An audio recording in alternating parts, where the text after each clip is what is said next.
श्री स्वामी समर्थ सगळ्यांना। संतान गोपाल मंत्र हा नेमका कशासाठी आहे, नेमका कधी करतात, का करतात, ह्याचं महत्त्व काय आहे, हे सगळं आपण आजच्या व्हिडिओमध्ये बघणार आहोत। तर 31 जुलै 2024 बुधवार रोजी कामिका एकादशी आहे आणि संतान प्राप्तीसाठी घरातील बाळकृष्ण मूर्तीवर दुधाने अभिषेक करत करत जर का संतान गोपाल मंत्राचा जप केला तर बाळकृष्णाच्या मूर्तीवर जर का हा पाण्यानं किंवा दुधानं अभिषेक करत करत जर का ह्या मंत्राचा आपण जप केला तर ह्याचा अतिशय प्रभावशाली आपल्याला ह्याचं फळ मिळतं, ह्या सेवेचं फळ मिळतं।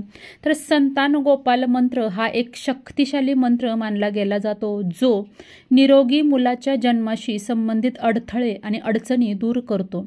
जर तुम्ही मूल न होण्याच्या समस्येतून जात असाल तर तुम्हाला त्याची काळजी करण्याची गरज नाही। संतान गोपाळ मंत्राचा वापर करून तुम्हाला उत्तम संतती प्राप्त होऊ शकते असं आपल्या शास्त्रामध्ये सांगितले। भगवान श्रीकृष्ण या जोडप्याला मुलाचा आशीर्वाद देतात। संतान गोपाळ मंत्राचा जप केल्यामुळे स्पंदनशील ऊर्जा निर्माण होते की जी मूल होण्याच्या मार्गामध्ये येणाऱ्या अडचणी अडथळे दूर करते। संतान गोपाल मंत्रानं जोडप्याला अपत्य प्राप्तीचा आशीर्वाद मिळतो आणि त्यांना त्याचं फळ हे 101% हे मिळतंच मिळतं। संतान गोपाळ मंत्राची दैवी ऊर्जा आणि यंत्राच्या किरणांमुळे गर्भवती मातेच्या गर्भाचं पोषण सुद्धा होतं, जी आपल्या मुलांचं सगळ्या संकटांपासून रक्षण करते।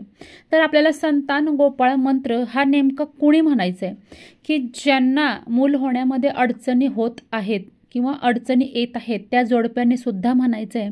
आणि ज्या माता सध्या गर्भावस्थेत आहे आणि त्यांना वाटत असेल की आपल्या अपत्याची जी काही प्रसव पीडा कमी व्हावी किंवा उत्तम रीतीने आपण मुलाला जन्म देऊ, तर त्यांनी सुद्धा या मंत्राचा जप हा करायचा आहे।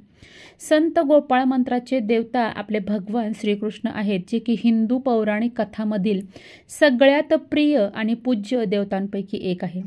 मथुरेच्या राजवाड्याच्या अंधार कोठडीमध्ये जन्मलेल्या भगवान श्रीकृष्णांची जन्मकथा आपल्या सगळ्यांना माहीत आहे।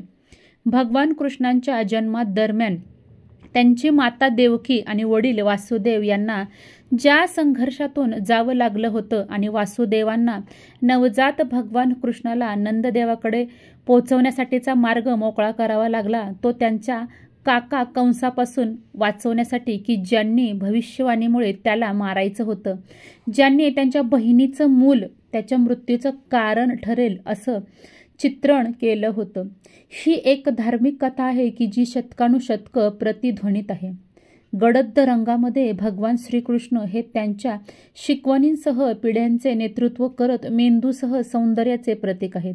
भगवान श्रीकृष्णांची उपासना केल्यामुळं अपेक्षा असलेल्या पालकांना अपत्यप्राप्तीचा आनंद मिळतो। आई आणि मुलाला कोणत्याही अडथळ्याशिवाय हा मंत्र सुरक्षित करतो।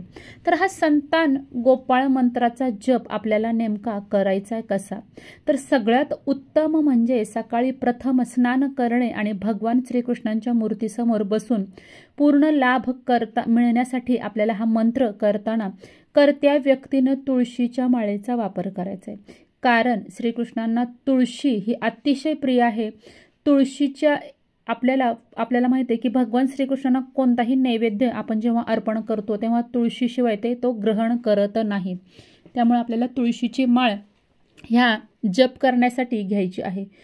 आणि दुसरी गोष्ट म्हणजे आपल्याला या दिवशी सहसा पिवळ्या रंगाचं वस्त्र हे नेसायचं आहे, कारण भगवान श्रीकृष्ण हे विष्णूंचा अवतार आहे आणि विष्णूंना पिवळा रंग हा प्रिय आहे। त्यांचं पितांबर सुद्धा सतत पिवळ्या रंगामध्ये आपल्याला दिसतं, त्यामुळे पिवळा रंग जोडप्यानी किंवा गर्भावस्थ असलेल्या मातेनं परिधान करायचे।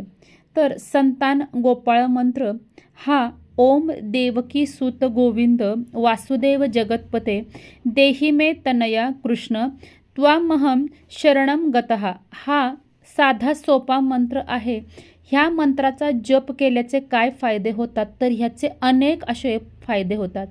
जे लोक मुलांचं सुख मिळवण्यासाठी धडपडत आहेत, त्यांच्या जीवनातील रिक्त जागा भरून निघण्यासाठी ह्या मंत्राचा जप खूप उपयुक्त आहे। मुलांचा आनंद मिळवण्याच्या मार्गातील कोणतेही अडथळे मुळापासून ह्या मंत्रामुळे दूर केले जाऊ शकतात. संतान गोपाळ मंत्राचा धार्मिक रीतीने दीर्घकाळ जप केल्यास दाम्पत्याला सुंदर आणि हुशार मुलं होतात.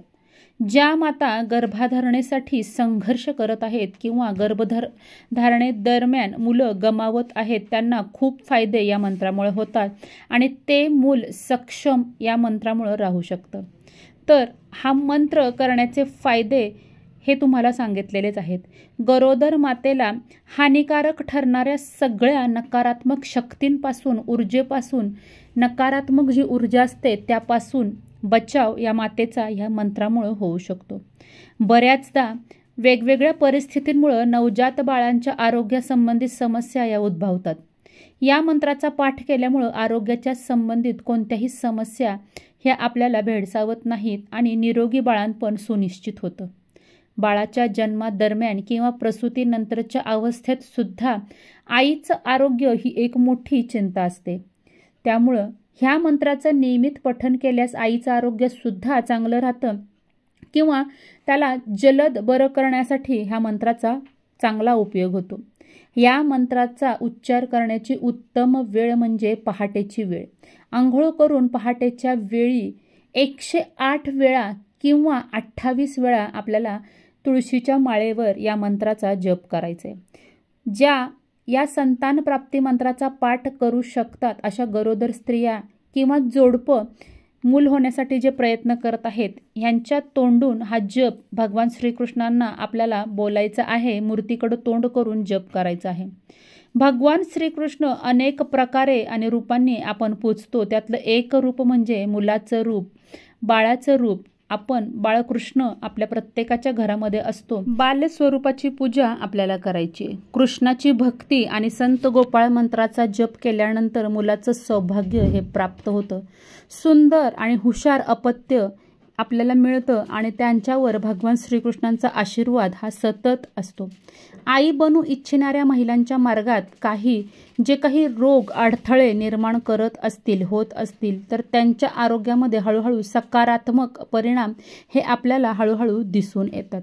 तर अशा प्रकारे संतान गोपाळ मंत्राचा जप करून आपण आपल्या भगवान श्रीकृष्णांची कृपा हे आपण करून घेऊ शकतो आणि ह्या मंत्राचं पठण करून तुम्हाला अपत्यप्राप्ती ही 100% होऊ शकते. तर आजचा हा व्हिडिओ तुम्हाला आवडला असेल तर तो इतरांबरोबर नक्की शेअर करा. चॅनलवर प्रथमच तुम्ही आले असेल तर चॅनलला सबस्क्राईब करायला अजिबात विसरू नका. लवकरच भेटूया नवीन व्हिडिओमध्ये आणि नवीन माहितीसोबत. तोपर्यंत माझ्याकडून सगळ्यांना श्री स्वामी समर्थ.